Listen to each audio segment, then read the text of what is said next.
శివరాత్రి అయిపోయింది. ఇక చలికాలం ముగిసి ఎండాకాలంలోకి అడుగు పెడుతున్నాం. ఎండల తీవ్రత పెరుగుతుంది అనుకుంటే ఇప్పుడు వర్షాలు మొదలయ్యాయి. వినడానికి ఆశ్చర్యం కూడా నిజం. భారతదేశంలో ఇవాల్టి నుంచి వర్షాలు మొదలవుతాయని వాతావరణ శాఖ తెలిపింది.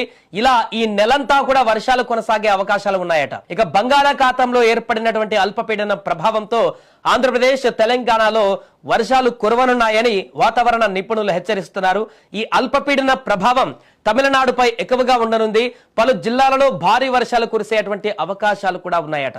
దక్షిణాది రాష్ట్రాలైన కర్ణాటక, కేరళలోనూ అక్కడక్కడ జల్లులు పడే అవకాశాలు ఉన్నాయని వాతావరణ నిపుణులు అంచనా వేస్తున్నారు.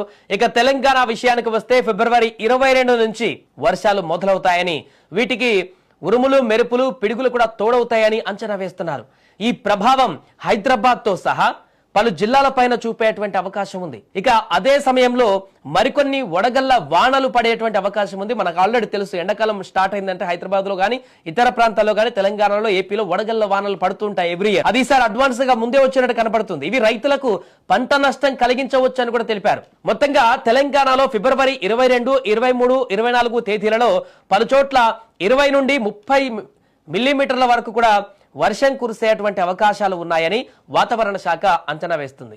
మరొక పక్క ఏపీపై కూడా అల్పపీడన ప్రభావం ఎక్కువగా ఉంటుందని వాతావరణ నిపుణులు చెబుతున్నారు.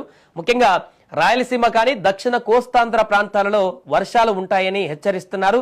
తమిళనాడు బార్డర్స్ లో కొన్ని ప్రాంతాలలో వర్షాలు కురిసేటువంటి అవకాశాలు ఎక్కువగా ఉంటాయని వాతావరణ నిపుణులు అంచనా వేస్తున్నారు.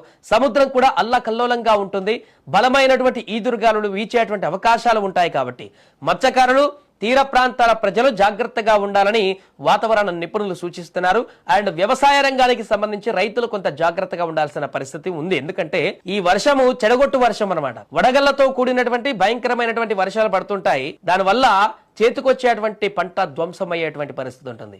ఇక మామిడి పిందెలు కాసేటువంటి సమయం, పూత నుంచి పింద దశకు వచ్చేటువంటి సమయంలో వడగళ్ల వానలు అనేటివి మామిడి తోటలను ఇబ్బంది పెట్టేటువంటి పరిస్థితి ఉంటుంది. కాబట్టి దీనికి సంబంధించి కొంత జాగ్రత్తలు తీసుకోవాల్సిన పరిస్థితి ఏర్పడింది. రైతులు కూడా పంటకు చేతికొచ్చినటువంటి పంటను జాగ్రత్తగా కళ్ళాల్లో, ఓపెన్ ప్లేస్ లో పెట్టకుండా దాన్ని సురక్షితమైనటువంటి ప్రాంతంగా కేంద్రీకరించి దాన్ని సేఫ్ ప్లేస్ లో పెట్టుకోవాలంటూ కూడా చెప్తున్నారు. ఏదేమైనా ఇప్పుడు వర్షాల ప్రభావం అనేది 2 రాష్ట్రాల పైన కనిపిస్తుంది. కాబట్టి ముఖ్యంగా 3 రోజులలో దీని ప్రభావం ఉంటుందని వాతావరణ శాఖ చెప్తుంది. కాబట్టి ఈ 3 రోజులలో కొంత జాగ్రత్తగా ఉండవలసినటువంటి పరిస్థితి ఏర్పడింది. ఈ యొక్క వర్షాలు రాకుండా ఉండాలని కోరుకుందాం. ఎందుకంటే ఇది టైంలో వచ్చేటువంటి వర్షాలు పూర్తిగా రైతులని, మిగతా వారిని అందరినీ కూడా, మత్స్యకారులని అందరినీ ఇబ్బంది పెట్టడమే తప్ప